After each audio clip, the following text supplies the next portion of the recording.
Hi நண்பா, இந்த ஒரு வீடியோவில் தி கோட் திரைப்படம் இதுவரையும் எவ்வளோ டிக்கெட் விற்பனையாக இருக்குது, அதன் மூலம் எவ்வளோ கலெக்ஷன் இருக்குது அப்படின்றதையும், அது மட்டும் இல்லாமல் இதுக்கு முன்னாடி வெளியான ஜெயிலர் திரைப்படத்தோட தமிழ்நாடு அட்வான்ஸ் புக்கிங் வசூலை தி கோட் திரைப்படம் முறியடிச்சதா இல்லை அப்படின்றதையும் இந்த ஒரு வீடியோ டீட்டில் வந்து பார்த்துலாம். அதுக்கு முன்னாடி தி கோட் திரைப்படத்துக்கு யாரெல்லாம் ஈகராக வெயிட் பண்ணுறீங்க அப்படின்றத மறக்காமல் கமெண்ட் பண்ணுங்கள்.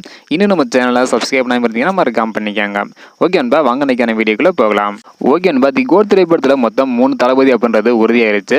படம் நாளைக்கு வெளியாக போகுது. நமக்கு முழு விவரம் நாளைக்கு வந்து தெரிஞ்சிடும். இந்த ஒரு நிலையில தமிழகத்தில் மட்டும் இதுவரையும் எவ்வளோ டிக்கெட் விற்பனை இருக்குது, அதன் மூலம் எவ்வளோ கலெக்ஷன் இருக்கு அப்படின்றத டீட்டெயில் வந்து பார்த்துடலாம். அதாவது இதுக்கு முன்னாடி ஜெயிலர் திரைப்படம் வந்து பார்த்தீங்கன்னா அட்வான்ஸ் புக்கிங் மூலம் மட்டும் தமிழகத்தில் 11,75,00,000 வரை வந்து கலெக்ஷன் பண்ணியிருந்தது. இந்த நிலையில தமிழகத்தில் செப்டம்பர் 3ஆம் தேதி முடிவுப்படி 2,533 ஷோ போடுறது உறுதியாக இருக்குது. 7,293 டிக்கெட் வந்து விற்பனையாக இருக்குது. இதன் மூலம் 13,30,00,000 வரை தி கோட் திரைப்படம் வந்து பார்த்தீங்கன்னா அட்வான்ஸ் புக்கிங் மூலம் மட்டும் இதுவரையும் வந்து கலெக்ஷன் பண்ணியிருக்குது. அதாவது ஜெயிலர் திரைப்படம் தமிழகத்தில் அட்வான்ஸ் புக்கிங் மூலம் மட்டும் 11,75,00,000 வரை வந்து கலெக்ஷன் பண்ணியிருந்தது.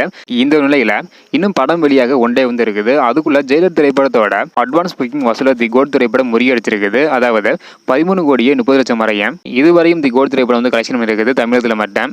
அடுத்தடுத்து எவ்வளோ கலெக்ஷன் பண்ணுது அப்படின்றத வெயிட் பண்ணி பார்க்கலாம். ஓகே நண்பா, ஜெயிலர் திரைப்படத்தோட முன்பதிவு வசூலை தி கோட் திரைப்படம் ஒன்றைக்கு முன்னாடியே முறியடிச்சிருக்குது. ஸோ இதை பற்றி உங்களோட கருத்து என்ன அப்படின்றத மறக்காமல் கமெண்ட் பண்ணுங்கள். ஸோ படத்துக்கு யாரெல்லாம் ஈகராக வெயிட் பண்ணுறீங்க அப்படின்னு மறக்காமல் கமெண்ட் பண்ணுங்கள். இந்த வீடியோ பார்த்தீங்கன்னா மறக்காமல் எல்லாருக்குமே ஷேர் பண்ணுங்கள். ஓகே நண்பா, தேங்க்யூ.